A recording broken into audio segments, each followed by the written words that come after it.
Oh, So we've got a typical claypan up here, which we've lost our 30 centimetres of topsoil. You're right, can you see? But you can just blow across here. This is just nice bit. Yeah, all over here. Blow, blow, blow, come on, blow. Yeah, it's beautiful. That's exactly what we have every day on a wind erosion. Then you can keep blowing. And then we get a, that's Blowing the water. yeah, there's a little. That's exactly what we've got. Yeah. Just tip it a little bit right there. Yep, that's beautiful. I'll get that one. So that's just a quick example of what's happening every day up on an area of this duplex soils. Stay there, don't go away.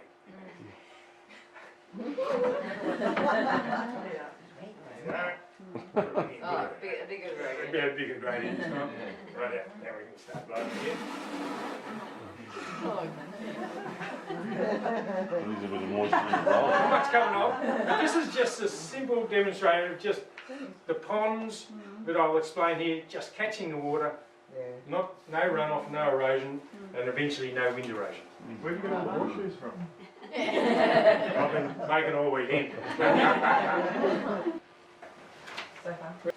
So virtually all we're doing is ponding 10 centimetres in depth in each pond, 0.4 of a hectare area in each water pond. So virtually by just ponding that, it just leaches all those salts out of the surface, and we get crusting, and it just cracks open, and then after about 5 average years we can go from 1% to 85. So to do that, we measured out in 1984 virtually 100,000 hectares from sort of just north of Ningan right up to nearly the Barwon River in one slab of duplex soil. Now duplex soil is exactly this. We're going to be standing on this in an hour's time, on this site. It's a sandy loam which has lost that 30 centimetres of topsoil, and we have now got a 3mm crust sitting on a beautiful clay. Now that clay can't get any water into it because of that 3mm crust. So here's our old hummocks that we used to have of sandy loam, and now it's either blown off as we've shown, or sort of water erosion once it's been denuded of that vegetation top. So this is very typical of what's in the Marra Creek area, of that 100,000 hectare area. That's only last year there, after we'd had probably our biggest rainfall for a long time, and we've still got no growth. It's been bare like that for over 100 years. There's a little bit of acceleration with overgrazing, but a lot of this claypan is all through old prior streams. You can see the old wriggly lines through there. Now they are the highest part in the whole landscape, and everything's running away from that area. So all the ponds are sort of going the other direction. We've got these fence line effects, which is totally overutilised. I won't say flogged, I'm not going to use that word, but overutilised on one side, good grazing on the other side. So a lot of it can be sort of man-made, but a lot of it can be just natural. So what we're trying to do is get that result on the left-hand side there, taking it from that straight claypan. So to do that, we've got to break open this crust. Somehow get water through that 3mm crust, and that's the whole problem. So there's the crust sitting on a beautiful clay. We've got a bit of manganese down, only about 10 centimetres, 15 centimetres down, no reflection on anything, but that crust is the most sort of crucial part for that whole landscape. So after the water ponding, we can actually develop cracks and let the seed and the water start to get into that soil type, and then we start to get growth, as you can see there in the bigger picture. Did you disperse seed or let it wait for it to come in? We wait for just wind-blown seed, Come in. but in the later years we've started to speed the process up, and we're putting in seed. Yep, just to speed it up. I just have one question, the crust. What was it? Like what type of soil and why did it form? Why did it form? Yeah. Once it's blown, sort of that top sandy loam, 30 centimetres is sort of blown off, washed off, just a rain compaction of that last 3mm of fine silt, and that's just sealed on top. So it's just straight compaction all the way. While the questions are going, you said, I missed what you said, but you did mention 0.1% and then 85%. What are we talking about? Vegetation ground cover. Okay. So we can take it from that bare state, Yeah. nearly up to about 100%, but usually it sits in that 85% vegetation cover. Thanks. So this is after the water ponding. You can actually see we've changed it to virtually a cracking clay. And you've got these massive cracks, and we're going to be standing on two areas out there within metres apart a little bit later. So you'll really see what the results. So over the last, you'd say nearly 60 to 70 years, we've been trying all different things. This is spiral furrowing. Works very well on flat country, but any slope it just jumps on one side and races down. Is this prior to Peter Andrews? This is prior when I used to have hair, a long time ago. Back, we sort of the furrowing, then the pitting. We tried this, but we weren't getting rid of that crusting effect, and within 5 years that was just smooth again. It just melds back in, it just dissolves this soil type. Checkerboard furrows, they went along with a mouldboard and did these big, it was great going one direction, but then you bounce across it the other direction. So you take the early shift in the morning on the tractor, don't take the afternoon shift going across. Because you end up with lines of vegetation but it never spreads. You haven't got rid of that problem about crust.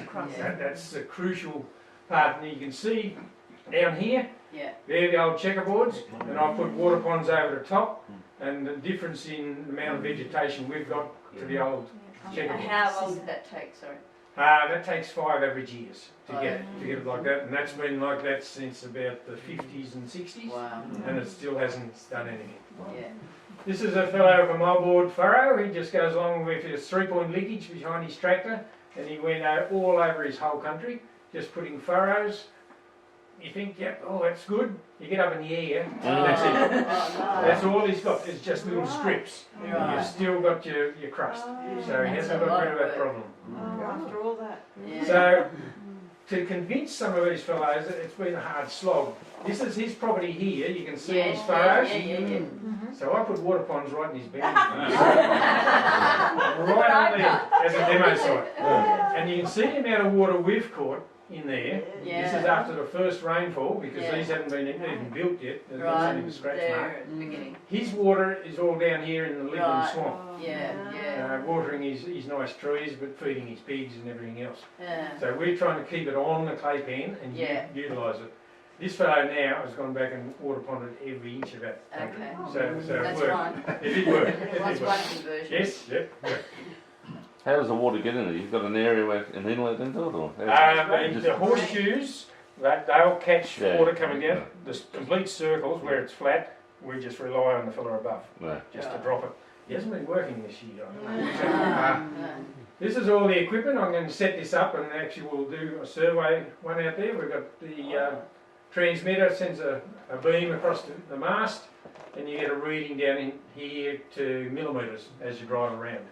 So you can do all the survey from inside. Little tine marker out the back, which actually scratches the line for the road graders and bank machines to actually follow. So this is the actual shapes which we're looking at. Only a millimetre. 10, yep, only 10. Oh, so 1 metre. 1 metre. 10 centimetres. 4 inches. Yep. 0.10. Yeah, point Yep. 4 inches.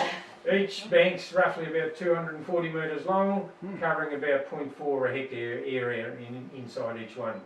Depends on each landholder how much gap we leave between each leg. If they're still using horses, they want them as close as possible. Motorbikes, they might want vehicle access between each one. Greg, is there a reason you didn't stagger them rather than having them Yeah, lines rather than... They tried that years ago with fish scales, sort of coming in on each, made access through the whole system totally impossible. And they couldn't muster their stock or anything like that. They were always running into a bank, and it probably doubles the cost in actual construction because the way you hit a bank. So I do the grid survey over every 100 metres. I take a reading, and I can do about a hectare per minute in just straight survey. That's in the cab, and then you draw your 10 centimetre contour lines, and then I know exactly which way the slopes sort of falling. Before, years ago, when you're walking around, after a full day you knew where you should have been walking, because you're starting to get the slope, but you look at it and it's so flat if you're going uphill or downhill or whatever. That's the same area laid out. What they look like, they sort of virtually, where's my mouse? Yeah, you can virtually drive zunk in between each one. Just depends how they all work out.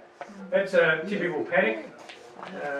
There's about 600 ponds in that whole paddock, and there's only from one end to the other is about 1.5 metres difference. So that it's going all different directions.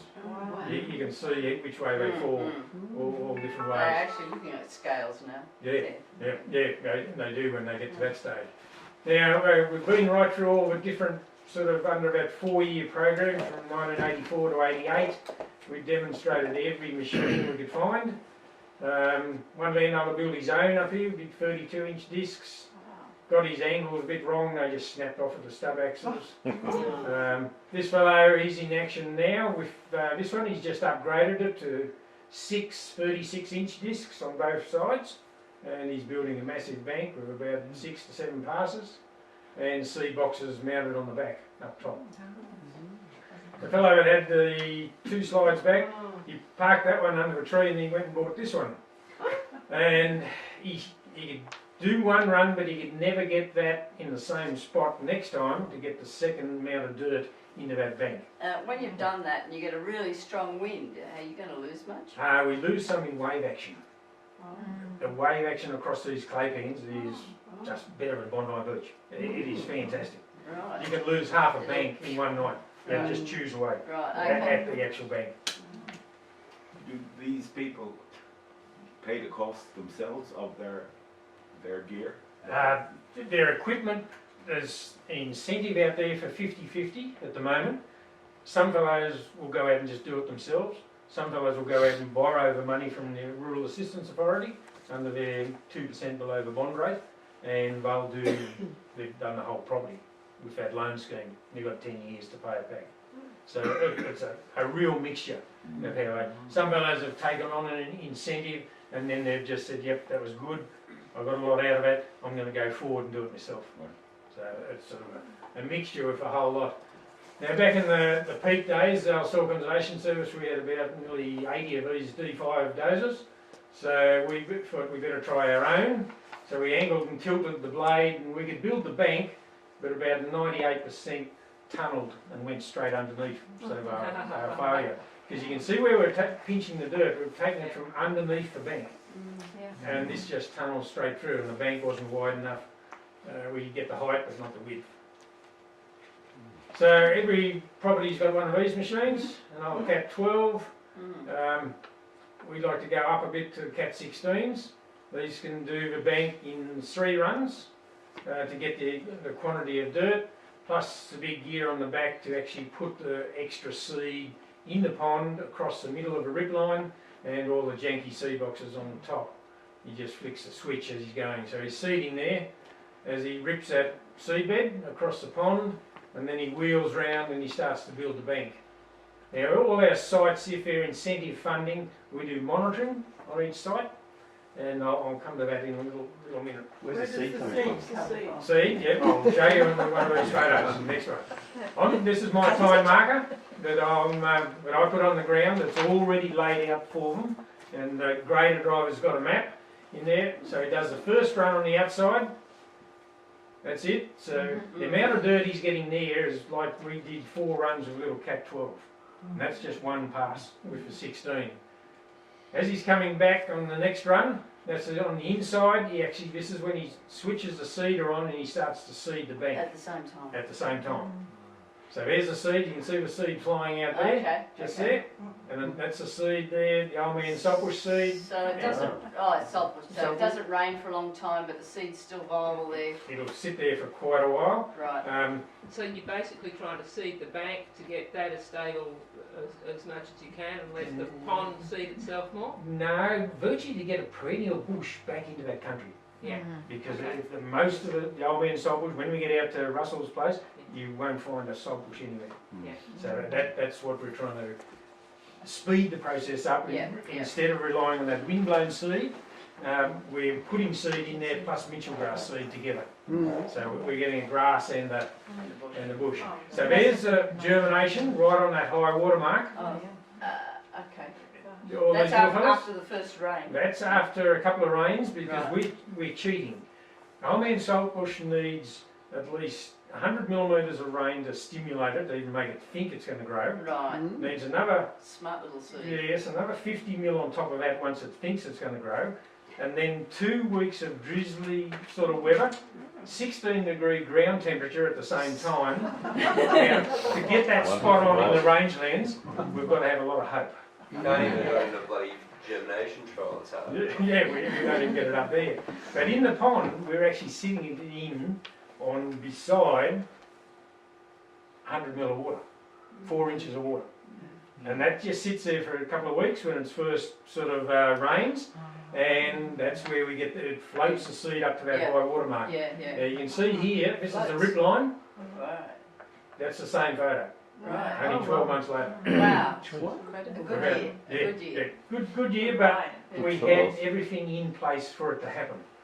If it's just So on the you- Claypan, Do long range forecasts? yes, Yeah, yep. It Get might ready. rain, it might rain today, that's about as long as we can get. Yeah.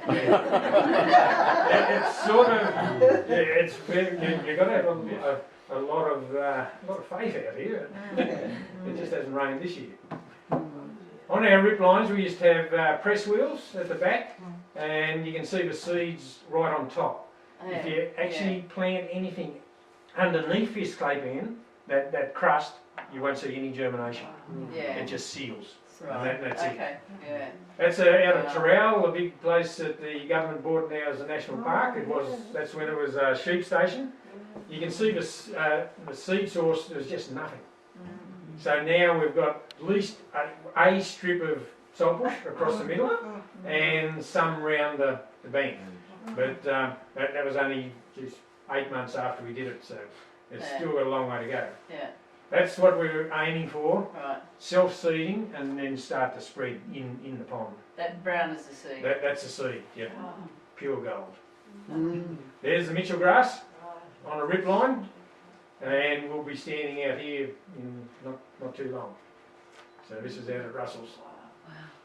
So he had 2 metre width of Mitchell grass, established, seeded, and now starting to spread across each pond.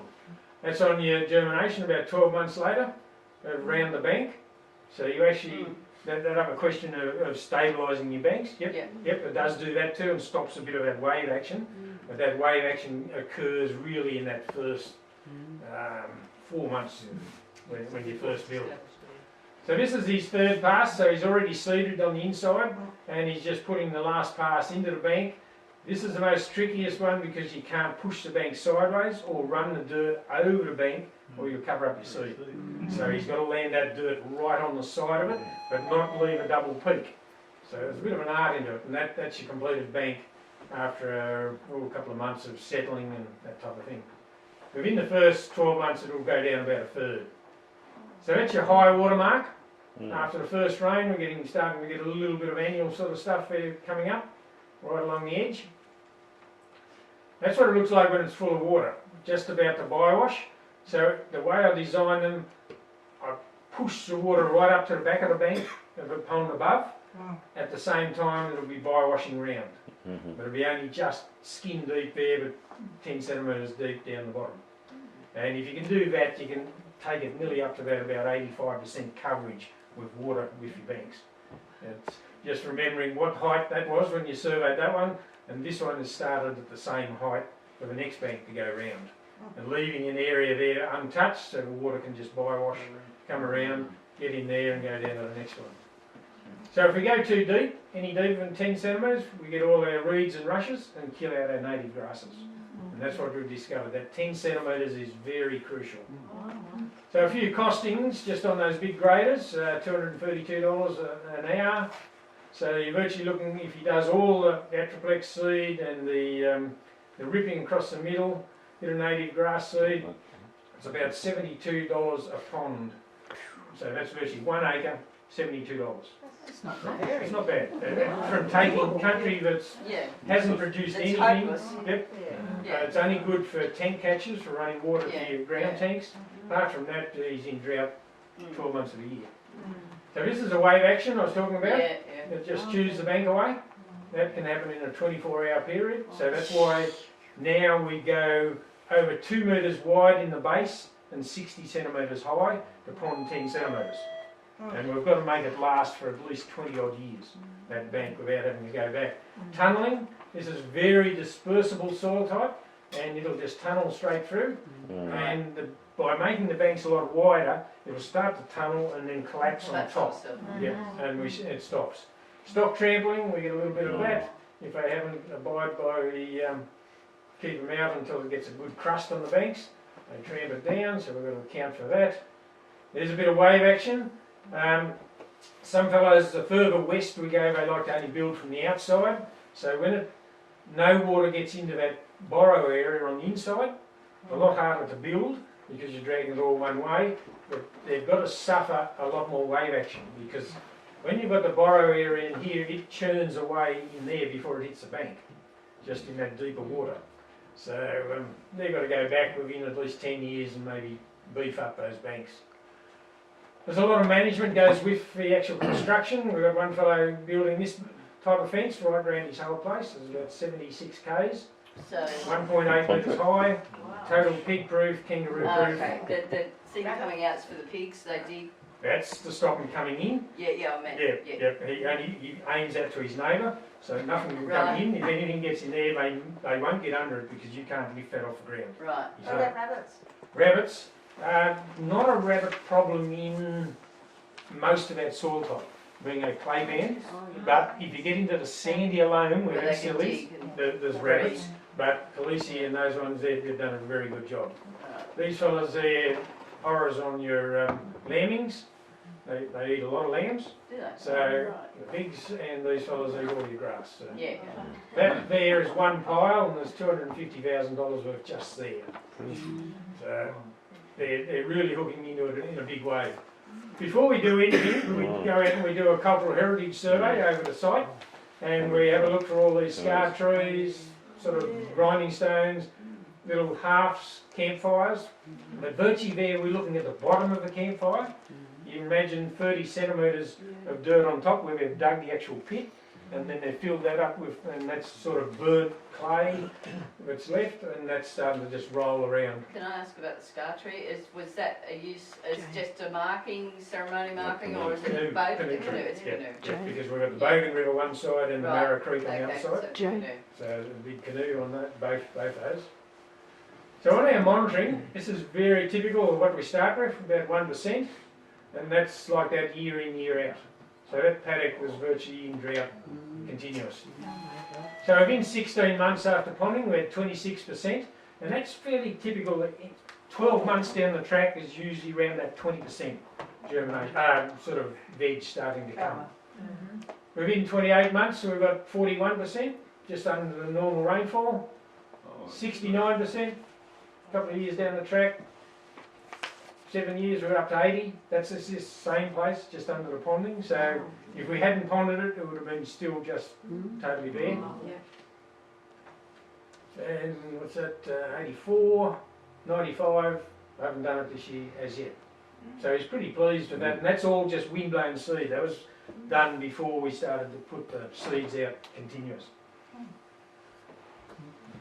This one's a new one. They're doing a lot of trials up here, and I think we've just got it through that they'll actually start to get payments for their carbon.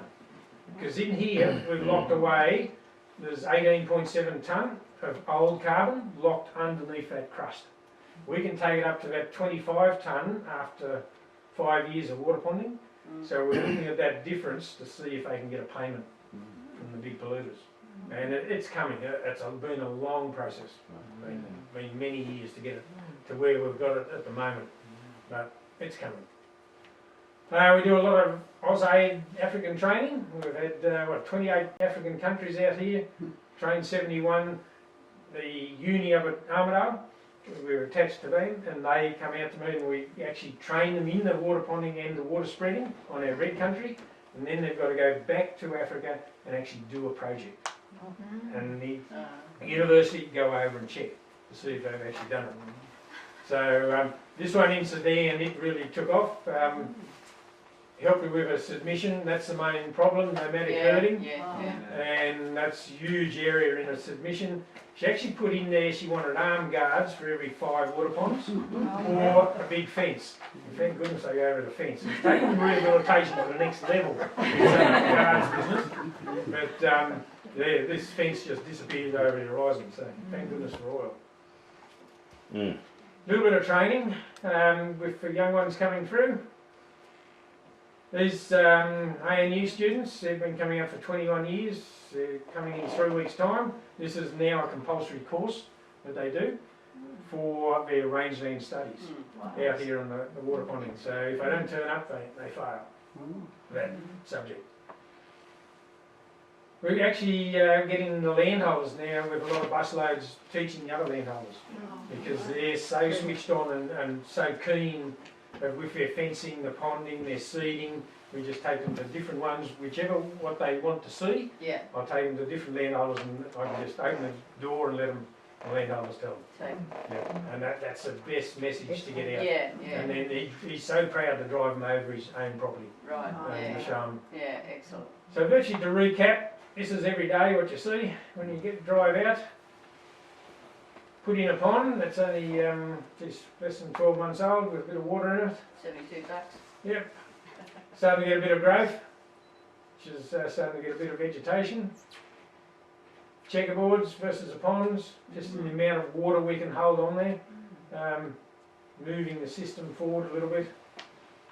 This is an area that hadn't even had rain by the time we got to jumped in a plane and jumped up, so you can see the lines where they can actually sort of race up and down. This they still use horseback, so he didn't want any gaps.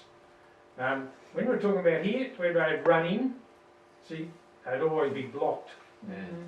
But just had to pop one in. That's the same area when it fills up with water. So very steep country here. Usually it's 70 metres, 70 metres, 70 metres, but you're only going down about 20 odd metres and going along. Very steep, you've got to put your seatbelt on in the country. Can you get too much water? Like, can you get enough water to smash them? No, because they're designed, once there's 4 inches or 10 centimetres of water, they boil wash.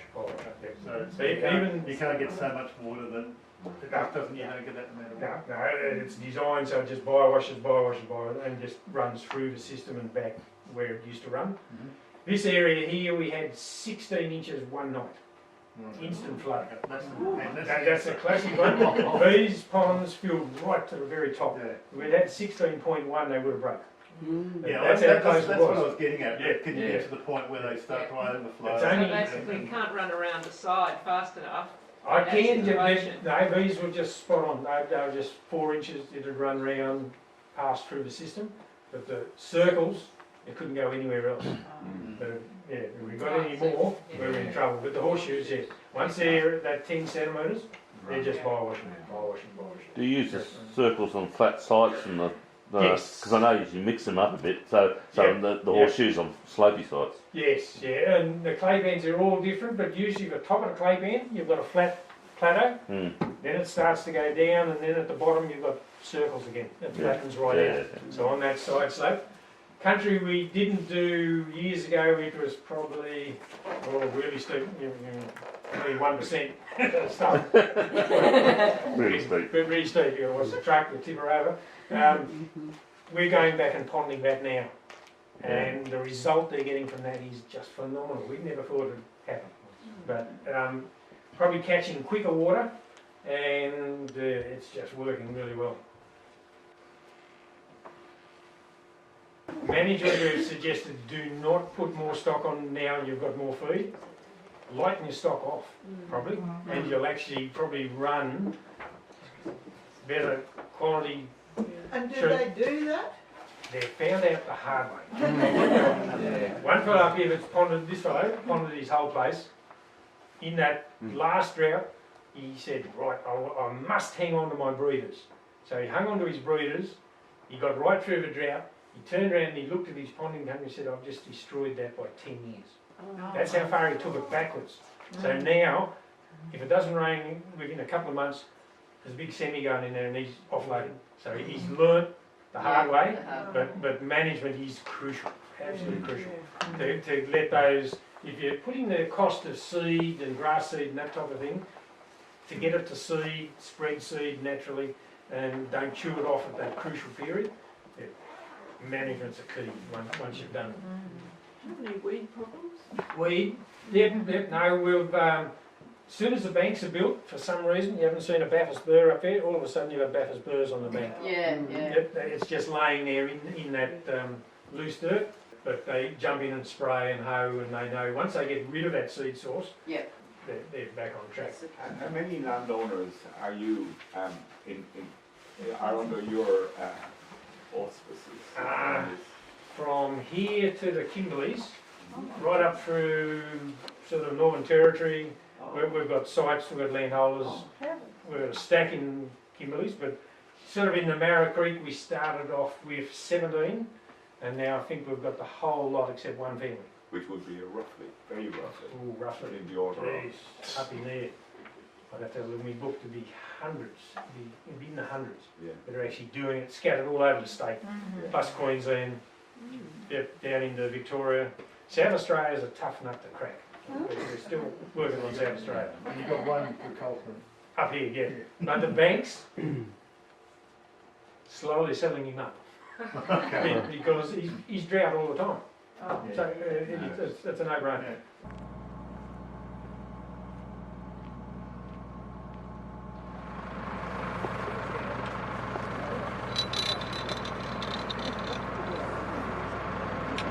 Right, what we've got, that's the laser transmitter. You can set it up at sort of whatever angle. It's got a self-leveling head. It'll just keep spinning until it starts to transmit the laser beam across to the mast, and then inside it gives you meters, centimetres and millimetres as you drive along. And I set it on a number at a post up there, and everything relates back to that point. So I might set it on 80 or 60 or whatever I feel like working in, and then I just start driving that 100 metre sort of spot, a little trip meter inside, and as you're whizzing across, you go down, say along the fence, out another 100, back to a peg, so it'll come across 100, so everything's 90 degree, and you've got 1 hectare squares. And you can actually work out how many hectares in that paddock, how many hectares you're actually ponded, how many hectares you need from a tank catch, and how much water is going to come off this, because we've got formulas to tell you exactly how much water you can catch, and it'll run on this soil type. They're all on a chart there, so you can work out the exact catch for the different size tanks. And then everything outside that tank drain, it's fair game. Apart from where Russell wants his tracks or be able to muster or roads and things like that. Location that we draw on the map, just at the end I can give that to the landholder, that map, and you can follow every pond. We're doing the actual heights of the Claypan. We're setting up the laser gear and then driving on sort of 100 metre squares, which is 1 hectare each, and we can actually plot the whole Claypan before we actually start doing anything layout. And we draw in the contour lines, and then we can actually work out exactly which angle each pond is going. But to give a plan, a working plan, an operating plan to Russell, you'll go back now and do the final. No. Once I finish the survey for the whole day, yeah, I give him the map, and the map's done. Right, done. Yep. There and then on the spot. On the spot. On the spot. On the spot. Yep, that map I had just